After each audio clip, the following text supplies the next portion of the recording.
For those who you do not know me, my name is Christopher Brandlin. I'm also known as the carnivore lawyer in the last couple of years because I've been helping out Dr. Shafee, but now I'm known as the carnivore lawyer running for Congress. But my background from carnivore goes till 2018 for the transition, but the couple years prior to that were a little bit more interesting. The reason is because that before I became an attorney, because I was licensed in 2011, I was a former competitive athlete as all trainer and an all-natural bodybuilder, and I did sprint triathlons during college and going into law school. So my best shape was I was Mr. Los Angeles Natural in 2010 when I got down to like a 3% body fat for the all-naturals, and I had a bodybuilding coach that trained with me, but he was a ketogenic doctor. So this is why I started drawing some more attention to keto. So that was in 2010, but I started practicing law for the first couple years, and I was still kind of going through my kind of like health weekends, I'd call it like that. You try to do something like an Ironman on a weekend. But in 2015, 2016, that's about the time where I started developing, I wasn't sure what kind of provoked it. It could have been stress, it could have been from traveling too much, but it could have been from probably developing sensitivities to a lot of different foods that many of you guys will expect if you guys get like a simple SIBO or kind of like a bacterial overgrowth. It was just discomfort. So I went to, and I think about the same time, let's say the autoimmune umbrella, where you have like one of every symptoms, like you have fibromyalgia, you have like chronic fatigue syndrome, and you can start adding things onto it. And I probably made the biggest mistake, but I went to a conventional doctor who basically was a GI doctor and says, all right, we're going to give you a kind of a combination of different things. It was antibiotics, it was laxatives, and it was corticosteroids. For a whole year straight in 2016, and then in 2017, it just became intestinal discomfort to intestinal pain, where it started getting very inflamed at the bottom of my intestines. So in 2017, it got so bad where I was basically given, instead of a routine patient, I became a routine customer to try different kind of pharmaceuticals, just completely incinerate your gut, regardless of how well you're trying to keto out of it. Because about this time, I still was eating plants. And I think when I tried to increase my plants when I was having the problems, it just got even worse. So I knew I couldn't trust the plants. But anyways, my biggest regret was when a piece of my intestine got so inflamed, they referred me to a colorectal surgeon and said, hey, you know what? This part of your intestine is very inflamed, and I'm almost positive you just remove this piece of your intestine, you're going to feel so much better. And when you're in so much pain and you're so desperate, you get very gullible. So a lot of people can probably recognize this too, is that anything to just get me better, and you just agree to it. 2017, April 2017 specifically, I underwent the surgery like at 5 a.m., already in discomfort, but I'm not sure if they did any problems with the anesthesiologist or something, but I actually woke up as they were sewing up my intestines. I woke up prematurely. So it was at a very large hospital in Orange County, California, and even though it was a pretty large hospital, I can guarantee you that almost everybody in the hospital heard me scream. So if you're waking up as you're getting your intestines set open. So they had to drug me back up with a bunch of morphine, tramadol. You can kind of just add on everything they did to basically sedate me for like another 12 hours. And then I was just drugged up in the hospital. I couldn't even move because I had so much kind of restrictions, and as being an athlete, you're used to sit up out of bed really easily, and I just couldn't sit up. So I was already kind of having discomfort, and then they actually they're like, hey, we're going to release you. I'm like, well, it's been like 2 days. I want to make sure this thing's working. Is it safe to release? And they released me without checking if it's working. So about a week or two discomfort, let's just say I was going through where it felt like even worse than before the surgery. So I kept going back for complaints. I'm like, this is the most painful thing I've ever seen, and I had to be so sensitive. And even doing some intermittent fasting to help me out, it was just getting very painful. And I realized about 3 weeks later, the main anastomosis site, because laparoscopic intestinal surgery to remove 6 inches of your sigmoid, just laparoscopic in different areas, and then one main incision, 2 inches below the belly button, and that portion grew to like almost the size of a grapefruit of an infection a couple weeks after the surgery. So I started complaining, and one of the physician's assistants said, "Oh, I think that's just a hematoma. It's going to go back down. It's normal." And I was like, "You're going to be kidding me." I want to try to watch my language because I'm an Italian attorney and I usually go out. But it got even worse where it got to the size of a grapefruit, and I sent a photo via email to the surgeon's office, and they said, "Get into the ER immediately." So I had to immediately go back to the hospital a couple weeks later. They had to cut me back open, and they said this is kind of emergency to get the infection out as fast as possible. They did not sedate me, so I felt the whole thing. They put some lidocaine injections around there, but they said, "Oh, we're going mainly superficial." No, they had to go to a very, very deep infection all the way down, and I was awake the entire time.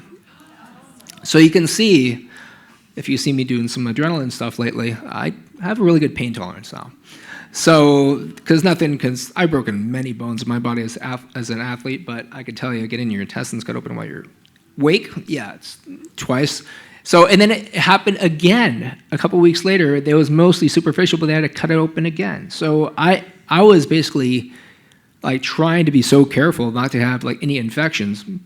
It was mainly just meat and vegetables, really, at this point. But it got so bad where I ended up trying to do an elimination diet throughout the rest of 2017. And I think I had gotten to a point where I said, I'm just going to do a 10-day water fast. Just push it, just nothing but water for 10 days. Wasn't already a big guy. And I actually did 10 days of water, but as I was kind of planning on refeeding, I was looking more into the GAPS diet and bone broth. And I was like, let's just make this just a slow-cooked like roast, basically, that I did on the refeeding, and that's where it triggered, where I started feeling better. Because a lot of you have done fasting, and you know that most of the fasting clinics in the US are run by vegans? I've went to some of those in the past. So after that, I started doing an elimination diet where I started refeeding what I can handle, and I was realizing that I was not reacting to any of the meats. It's just when I was adding the plants. And I was trying to say, okay, is it fruit versus vegetables? Is it like, the high oxalate diet or something? So I looked into Michaela Peterson. She was the first person I spoke with in 2018. And then I wanted to pick some more brains, so I contacted Dr. Baker. We did a Skype, like September 2018.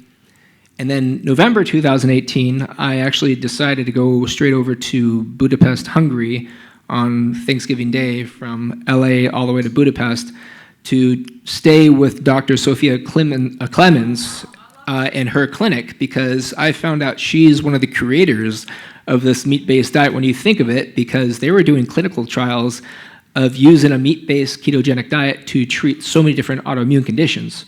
So a lot of people don't give it a lot of credit, but Dr. Clemens was one of the originators. So I stayed with them, and when I went over there, I conversed with, she looked at my past, she's like, all right, nothing but meat, fat, salt, and water, that's it. I was like, what about supplements? No supplements. Not even any vitamins, not even vitamin D, nothing. We do not allow any supplementation. You do just nothing but meat, fat, salt, and water. I'm like, what about the motility? And she's like, you're going to eat plenty of fat. You're not going to have a problem with motility. And she was completely right, by the way, because if you ever went over, when they're no longer doing most of the clinical trials in person, they're doing most of the studies now. But when they have in-person treatment, basically where they go to these different clinics, they just supervise you eating nothing but 2 fatty animal-based meals a day. And even though I usually have a bad tolerance to pork, when I ate pork in Budapest, Hungary, it was amazing. But I found out it's because they're not feeding the pigs corn and soy. It's because they're feeding them, it's basically what they're feeding them. Anyways, I got so motivated when I came back to the United States, end of 2018, 2019, I want to kind of promote as a guy, as I get so much better. Now I just been eating meat and I'm like complete carnivore. It's like, I don't think I have to ever worry about a surgery again. I had to heal, but I don't think I'm ever gonna have this problem, because if you ever get blocked up, just eat a bunch of fat. It's just so, it's the easiest, no medication. So I got off all these painful pharmaceuticals, and I was able to get off painkillers too, because that's something you take after surgeries, and especially in those conditions, right? So anyways, I made a move to kind of promote carnivore, and I was mainly on LinkedIn for the past 14 years as part of the attorneys speaking out for the carnivores, basically, because I started speaking out for all of our local farmers. But what actually really kind of inspired me to kind of move to the congressional kind of like factor is that in 2020, 2021, the vaccine mandates became a huge ethical issue in California, with a lot of healthcare workers and government employees being forced to take the vaccine to keep their jobs.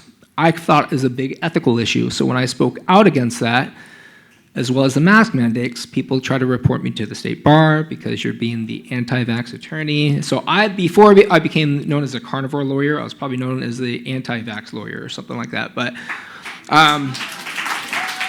so they tried to report me to the state bar twice, and I basically dismissed most of the claims because they kind of I showed them exactly what I stated, and I was free to my First Amendment rights to make that speech. So anyways, going on, it kind of motivated me to try to make a change at a congressional level, because I think more of our future doctors should be taught differently, and that's what I'm really admiring of the carnivore community, is using food to treat yourself as medicine, and you're seeing the whole Hippocratic Oath come into play too. So that's one of my movements, is to not only move everybody to a carnivore-based diet, but also to get people off harmful medications, especially some of these recent ones. So coming along, I made the change to get my PhD in public policy, because I wanted to have a little background or a little further higher education in just running local and larger governments. So I'm finishing off my PhD, and I've been working with Dr. Shafee for the past couple of years, and before I made my congressional announcement, I was already doing a podcast with him, and I told him I may consider running for Congress. But I made that decision the end of 2024. I met some mutual colleagues that took me to inauguration, and at the Maha Ball to meet with Bobby Kennedy, which was my very first time, and Congressman Tom Massey. And that is my change, because not only do I want to make a huge focus on our healthcare, but I also want to focus on healthcare for our children, because I have nieces and nephews who are going through some really bad medical problems. So I have a lot of changes that are going to be made, but I had a very good podcast with Dr. Kiltz and Dr. Berry about whether it was futile to change the medical curriculum of all the medical schools, because it seems that it's based primarily on pharmacology now. Nothing about metabolic health, it's pharmacology and surgical procedures. So why is nutrition such a small, micro kind of element of the entire education given to our future doctors? Not sure if that's ever going to be changed, but pharmaceutical companies own, or they donate, the biggest donors for some of these medical institutions. There's a big influence. So I want to make some changes to that level, but I also want to see, since I'm getting my PhD, which is all based on clinical trials, you're researching qualitative and quantitative data. So you're doing surveys and you're doing markers. And I said, hey, Dr. Berry, if we can get some more federal funds going to clinical trials on natural ketogenic diets, versus to show the benefits to outweigh those of pharmaceuticals, would it be proper that we can get some federal funding for that? To see if we can get blood markers and surveys from people that have been on medications in a very standard American diet, versus going to off all medications and going to a ketogenic diet over the course of 30, 60, 90-day increments. Do you think federal funds should fund that type of research to show people that there's more clinical research showing the benefits of the ketogenic diet, especially animal-based ketogenic diet?